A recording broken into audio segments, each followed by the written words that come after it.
The breakfast rush at the Golden Cup Cafe was chaos wrapped in espresso steam. Plates clattered, voices overlapped, and the smell of freshly ground coffee danced through the air like a comforting promise. For Ethan Miles, the 26-year-old waiter with tired eyes and a polite smile, this was just another Tuesday. Another day of pretending everything was fine. He moved between tables with his usual practiced rhythm, tray balanced in one hand, order pad in the other. But beneath that calm surface, his thoughts were elsewhere. Rent overdue, his sister's college fees piling up, and his car barely holding itself together. Table 12 wants their latte extra hot, his manager called. Got it, Ethan replied, forcing a smile. Table 12 wasn't just anyone. It was him, Nathan Voss, the billionaire investor, owner of Voss Holdings International, a man known more for his temper than his wealth. Every employee in the cafe whispered stories about him, how he once bought a failing hotel during breakfast just to fire its rude manager before lunch. And now, there he was, sitting at a corner booth, perfectly dressed in a charcoal suit, scrolling through his phone like he was too important for oxygen. Ethan carried the tray toward him, careful, focused. His hands didn't usually shake, but today, something was off. The cafe felt too loud, the air too tight. As he approached, a mother with a stroller bumped his shoulder. It happened in an instant. Hot coffee splashed across Nathan Voss's suit, steaming, dark, staining the crisp white shirt underneath. For a heartbeat, the entire cafe froze. The billionaire's phone clattered onto the table. His sharp blue eyes lifted slowly toward Ethan, the kind of stare that could silence a room and end a career. Ethan's breath caught. Sir, I'm so sorry. You spilled coffee on me, Nathan said, his voice calm but razor-edged. I didn't mean to, sir. It was an accident. Let me get you a towel. But Nathan raised a hand. A single quiet command that cut through every apology. No, don't touch anything. He pulled a napkin and dabbed at his sleeve, his jaw tightening. Do you have any idea how much this suit costs? Ethan swallowed hard. Sir, I'll pay for the cleaning. Please. The cleaning. Nathan's laugh was short and humorless. Do you think dry cleaning fixes stupidity? People stared. Phones tilted up, recording, watching. Ethan's ears burned as his manager rushed over. Mr. Voss, please accept our apologies. I'll be speaking to your lawyer, Nathan interrupted coldly. This place is finished. Ethan's heart dropped. Please, sir. I can explain. But the billionaire was already standing, his assistant handing him a fresh jacket. Don't bother, Nathan said as he turned to leave. Some mistakes can't be wiped clean. The cafe door swung shut behind him. And for the first time in his life, Ethan wished he could disappear. That night, he sat alone in his small apartment, replaying the scene over and over. His phone buzzed nonstop, coworkers texting him updates, people tagging him online. Someone had posted the video on social media with the caption, "Waiter ruins billionaire's breakfast, and probably his own life." Hundreds of comments flooded in. That guy's so fired. What an idiot. Hope he learns to carry coffee. He turned his phone face down. The shame was too heavy. By morning, the cafe manager called. Ethan, I'm sorry, man. The owner saw the video. You're suspended until further notice. Ethan didn't argue. He just nodded silently and hung up. He sat there, staring at the unpaid bills on his kitchen counter. His throat ached. He'd always believed hard work and humility could get him through anything. But now, felt like the world had laughed in his face. He thought about calling Nathan Voss, apologizing again, somehow making it right, but what good would that do? A billionaire didn't care about a broke waiter. Then, that afternoon, the phone rang. A deep, formal voice came through the line. Mr. Ethan Miles? Yes. This is Alan Pierce, attorney at law, representing Mr. Nathan Voss. Ethan's stomach dropped. Oh no! Am I being sued? There was a pause. Then the lawyer said something that made his heart stop. No, Mr. Miles. Mr. Voss would like to meet with you. Tomorrow. 10 a.m. at the Voss Tower. Ethan blinked. Meet? Why? The lawyer's tone didn't change. He didn't say, but he was very clear. It's not optional. The line clicked dead. Ethan sat frozen, the receiver still pressed to his ear. What could a man like Nathan Voss possibly want with him now? He didn't know, but something in his gut told him his life was about to change forever. The next morning, Ethan Miles stood in front of Voss Tower, his palms damp, his stomach twisted into knots. The skyscraper loomed over the city like a monument to power, all glass, steel, and money. Even the morning sun seemed to bow around it. He looked wildly out of place among the suits and heels flowing through the revolving doors. His only jacket had a loose thread at the cuff, his shoes scuffed from years of waiting tables. He took a deep breath and whispered to himself, "You've got nothing to lose, Ethan. Just get through it." Inside, the lobby was marble and silence. Water trickled down a stone wall. Soft music played somewhere overhead. The receptionist's smile looked more expensive than his entire rent. "Can I help you?" she asked politely. I have a meeting with Mr. Nathan Voss," he said, showing her the message from the lawyer. She looked up sharply, clearly skeptical. "Mr. Voss?" He nodded. She pressed a button on her headset. "Security? Can you confirm?" "Yes, Ethan Miles." "Okay." She turned back to him with a look of surprise. "Take the private elevator, sir. It's already waiting." "Sir." The word felt strange, almost mocking. Ethan stepped into the elevator. It moved so smoothly he barely felt it climb 70 floors. By the time the doors opened, his heart was hammering. The top floor was pure wealth. Tall windows overlooking the city, shelves filled with awards, and a massive desk made of dark oak. Behind it sat Nathan Voss, the man who had humiliated him in front of 100 strangers. Only now the billionaire looked different. Tired, distracted. There were dark circles under his eyes and a tension in his jaw that didn't match the powerful man from yesterday. "Mr. Miles," he said without looking up. "Sit." Ethan hesitated. "Sir, if this is about the coffee." Nathan raised a hand, silencing him. "It's not." He gestured to a folder on the desk. "Do you recognize this name?" Ethan leaned forward. "Emily Miles?" His chest tightened. "That's my sister." Nathan nodded slowly. "She's in her final semester at St. Helena University. Pre-law, correct?" "Yes, but how do you?" "She applied for a scholarship through my foundation 6 months ago. Her application stood out. I read it myself." Nathan's eyes finally lifted to meet his. "She wrote about you." "Me?" Nathan leaned back, steepling his fingers. "She said her brother works 12-hour shifts to support her dream, that he always tells her, 'We don't give up, no matter how the world looks at us.'" Ethan's throat felt dry. She wrote that?" "She did." Nathan exhaled. "And yesterday when you spilled that coffee on me, I realized who you were. I didn't remember at first, but when my assistant mentioned your last name later, it clicked." Ethan blinked, unsure where this was going. "So you called me up here to talk about my sister?" Nathan's lips curved slightly. "Not just about her. About you." He stood, walking toward the window overlooking the city. "Mr. Miles, I built this empire from nothing. But somewhere along the way I stopped seeing people like you. People I used to be." Ethan frowned. "Used to be?"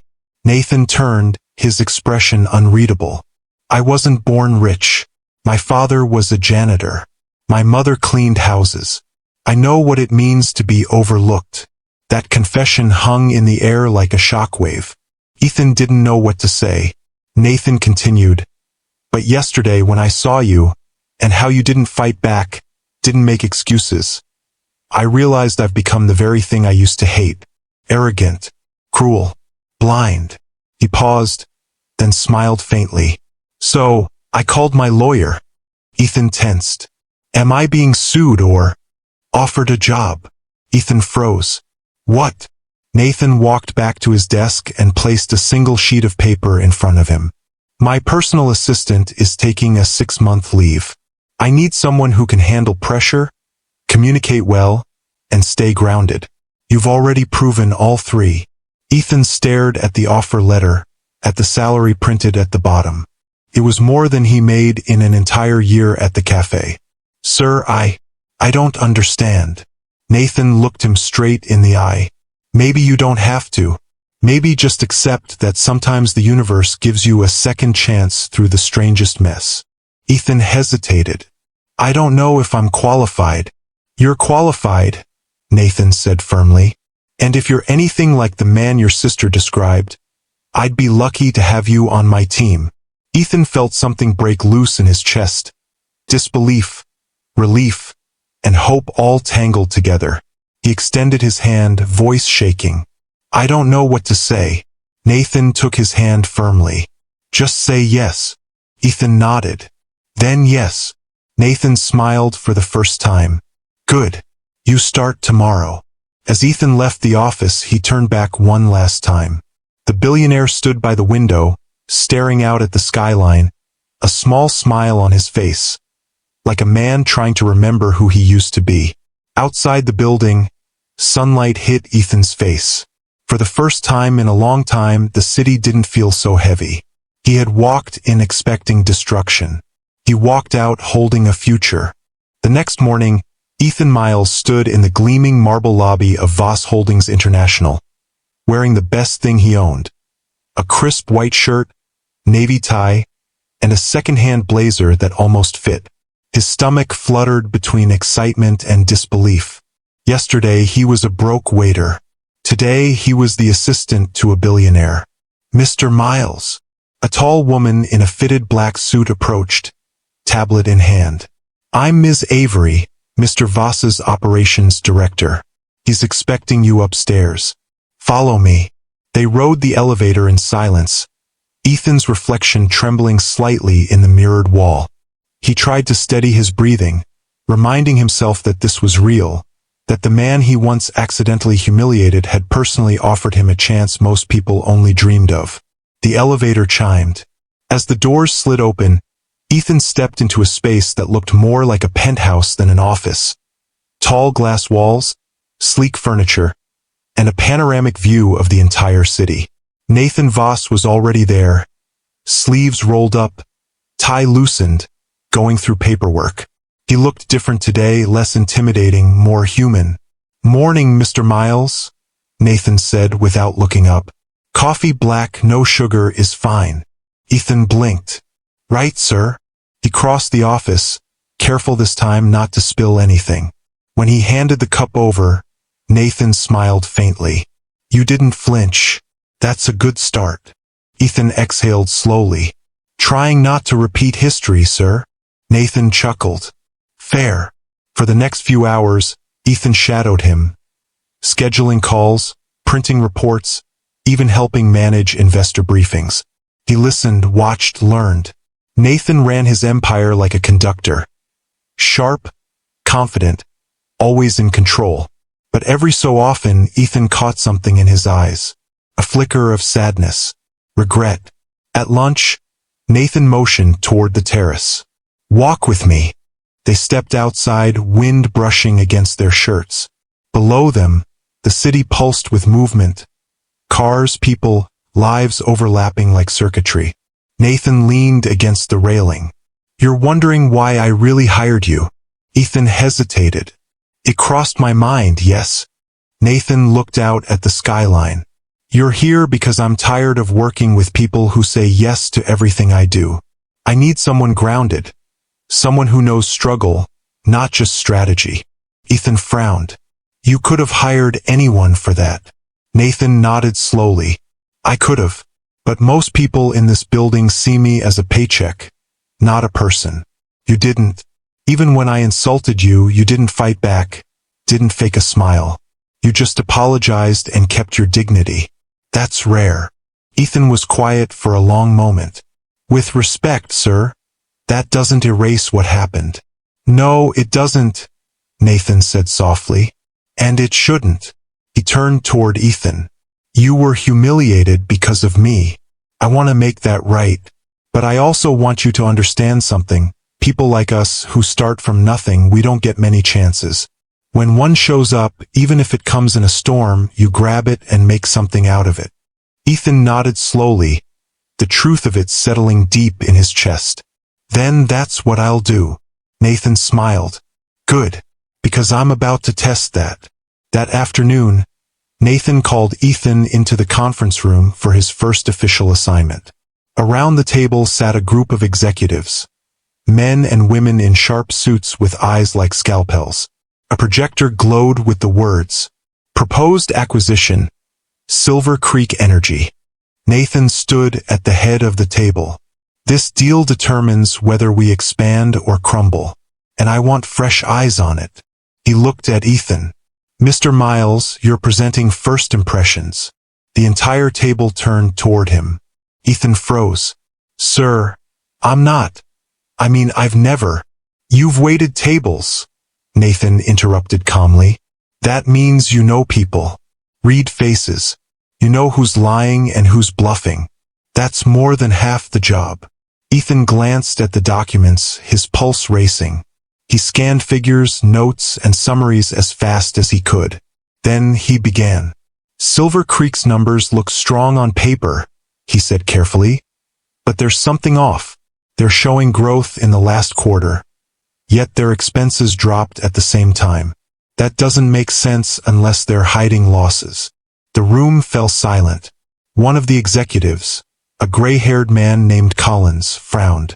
That's a serious claim. Nathan folded his arms. Keep going, Mr. Miles. Ethan nodded. Their environmental compliance section is also redacted. For a renewable energy company, that's unusual. I'd double-check the audit before signing anything. A low murmur rippled across the table. Nathan turned to his analysts. Run the numbers. They did, and moments later the truth came out. Silver Creek had indeed manipulated their reports, hiding debt and inflating growth. Nathan leaned back, eyes on Ethan. Looks like our new assistant just saved us $40 million. The executives stared at him, some impressed, some shocked. Ethan just sat there, stunned. I was just guessing. Nathan smiled faintly. You weren't guessing. You were seeing what everyone else ignored. That night, as the office emptied, Ethan packed up his things. Nathan stopped him at the door. You did good today, he said. I'd like you to stay on longer than 6 months. You've got instincts I can trust. Ethan hesitated. Thank you, sir. That means a lot. Nathan's expression softened. Don't thank me yet. This business can change people. Promise me you won't let it change you. Ethan nodded. I won't, sir. As he left, he caught his reflection in the glass elevator. The same face, the same tired eyes, but something was different now. Purpose. He wasn't the humiliated waiter anymore. He was the man who'd just saved a billionaire from a disaster. And deep down, he couldn't shake the feeling that fate wasn't done testing him yet. 2 months later, the Emberlight Project was the talk of the city. A billion-dollar medical center designed to provide free treatment for underprivileged children. Funded entirely by Nathan Voss. Co-directed by Ethan Miles. The story should have been celebrated. But the higher something rises, the louder the world looks for cracks. By midweek, social media had erupted. Voss is trying to buy redemption. A PR stunt to clean up his image. Waiter turned exec? Must be fake. The cafe video that once humiliated Ethan resurfaced, now repackaged as clickbait. This is who's helping build a billion-dollar hospital? Ethan scrolled through the comments in disbelief. His name, his face everywhere. People judging, mocking, twisting what they didn't understand. Inside the office, reporters were calling nonstop. Investors wanted statements. The PR department was panicking. Nathan stood in front of the window, phone to his ear, voice controlled but tense. "I said no interviews until we're ready," he said. "We don't owe them explanations. We owe them results." He hung up and turned to Ethan. "You okay?" Ethan forced a breath. "It's weird, sir. I spent my whole life being invisible, and now I kind of wish I was again." Nathan smiled faintly. "Visibility's the price of impact. But it's not always fair." He paused, walking to the desk, pulling out a printed headline. "They're calling this a publicity stunt," Nathan said, tapping the paper. "You know what that means? That they don't believe us? It means we're doing something too good for them to understand." The next day, the city council held a public hearing. The Emberlight project needed final approval for land zoning. Protesters gathered outside the hall, holding signs. Cameras flashed. As Nathan and Ethan entered, journalists swarmed them. "Mr. Voss, is this your way of repairing your reputation? Mr. Miles, how does it feel to be a charity case?" Nathan's jaw tightened. Ethan kept his head down. Inside, the council chamber was packed. Rows of officials, community leaders, and critics. Nathan gave a calm, eloquent speech about healthcare access and opportunity. He spoke like a man who knew guilt, but wanted grace. When he finished, murmurs rippled through the room. Then a council member stood. "Mr. Miles," she said, "you were a waiter until recently, correct?" Ethan froze. "Yes, ma'am." "So what qualifies you to co-direct a billion-dollar infrastructure project?" The room went silent. Cameras zoomed in. Nathan started to interject, but Ethan raised his hand gently. "It's okay, sir." He stepped forward, heart pounding. "You're right," he said. "I was a waiter. I worked 12-hour shifts, sometimes double. I've cleaned floors, wiped tables, carried trays heavier than my rent. But in every one of those jobs, I learned how to serve people, how to listen, how to stay calm when everything goes wrong." He turned toward the room. "And when a man like Nathan Voss decides to build something for the people no one sees, the people I used to be, I know exactly how to make sure it reaches them." A hush fell. The council member looked stunned. Nathan watched him with quiet pride. Ethan continued, his voice steady. "You don't need a fancy degree to care. You just need to remember what it feels like to be overlooked." Applause began, small at first, then growing until the entire hall joined in. Even the reporters put their cameras down for a moment. Nathan leaned toward him, whispering, "You just turned the storm into sunlight." Ethan smiled faintly. "Guess I learned from the best." The next morning, headlines had changed. Waiters' words win the city's heart. Emberlight project approved after emotional hearing. The cafe that once fired Ethan now had his picture framed by the door, with a small sign underneath. "We once served him coffee. Now he's serving hope." Nathan called him into his office. "You did good, Miles. You reminded this city what we stand for." Ethan shook his head. "No, sir. We reminded them." Nathan chuckled. "Fair enough. You know, when you spilled that coffee, I thought you'd ruin my day. Turns out, you saved my life." Ethan smiled softly. "You just needed someone to spill a little perspective." They both laughed. A quiet, genuine laugh that filled the glass office like sunlight. That afternoon, as the project broke ground, Nathan handed Ethan a hard hat with a printed nameplate. Ethan Miles, co-founder, Emberlight Foundation. Ethan stared at it, his throat tightening. "Co-founder." Nathan nodded. "It's your dream too now. You've earned it." Cameras clicked. Workers cheered. The golden shovel sank into the dirt, and just like that, a story that started with spilled coffee became the foundation of something far bigger. Ethan looked up at the crowd, reporters, workers, kids from nearby schools waving banners. For the first time in his life, he didn't feel small. He felt seen. He felt whole. That night, after everyone had left, Ethan stood on the empty lot under the fading sunset. He took one last look at the ground where the hospital would rise and whispered, "For every person who ever thought they weren't enough, this one's for you." He smiled, wiped the dust from his hands, and walked away, ready for whatever came next. 1 year later, the Emberlight Children's Hospital stood proudly in the heart of the city. Tall, radiant, and alive. Its glass walls reflected morning light like hope made tangible. Inside, laughter echoed through bright hallways, nurses moved like a rhythm, and the air carried the kind of peace that only purpose could build. A banner above the entrance read, "Grand Opening, Emberlight, for those who never gave up." Standing near the doors was Ethan Miles, wearing a fitted gray suit and a badge that read Co-Founder. His eyes shimmered with disbelief as he looked at the building he'd helped create. He still remembered the smell of spilled coffee, the sting of humiliation, and the sound of laughter in that cafe. And now people were laughing again, but for the right reasons. Nathan Voss approached from behind, adjusting his tie. He looked healthier, lighter, as if the project had rebuilt something inside him, too. "Ready for your speech?" Nathan asked. Ethan laughed nervously. "Not even close. You'll be fine. You've already said everything that matters. Now you're just saying it into a microphone." Ethan smiled. "I learned that trick from you." Nathan gave him a look of quiet pride. "You didn't learn from me, Ethan.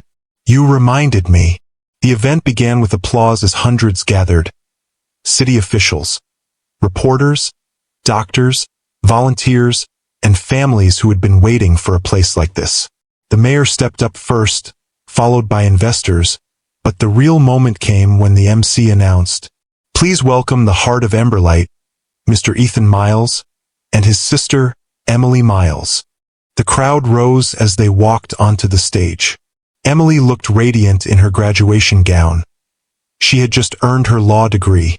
The cheers grew louder as they waved. Ethan took the mic first.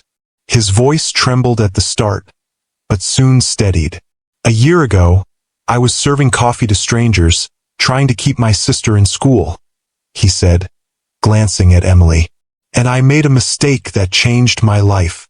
A ripple of laughter moved through the audience. People knew the story by now.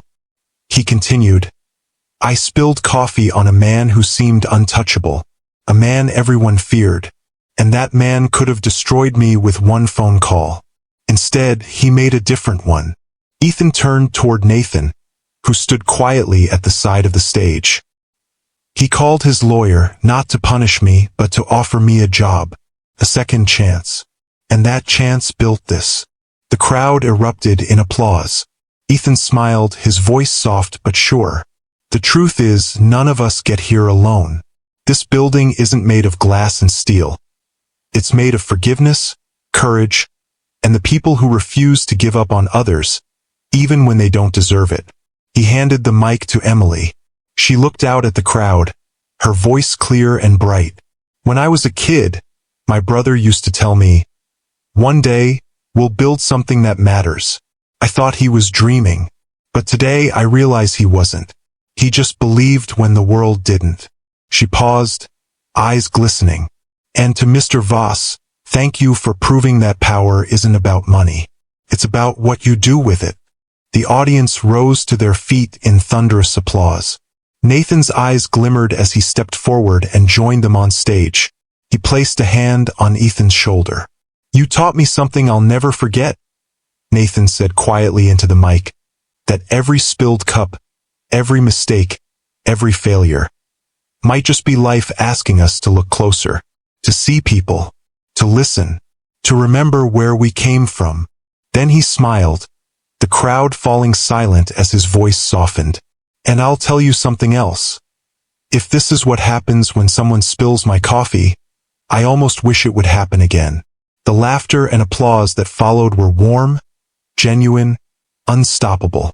After the ceremony, The three of them, Nathan, Ethan, and Emily, stood outside the hospital watching the crowd filter in. Children ran past them with balloons, their laughter echoing through the courtyard.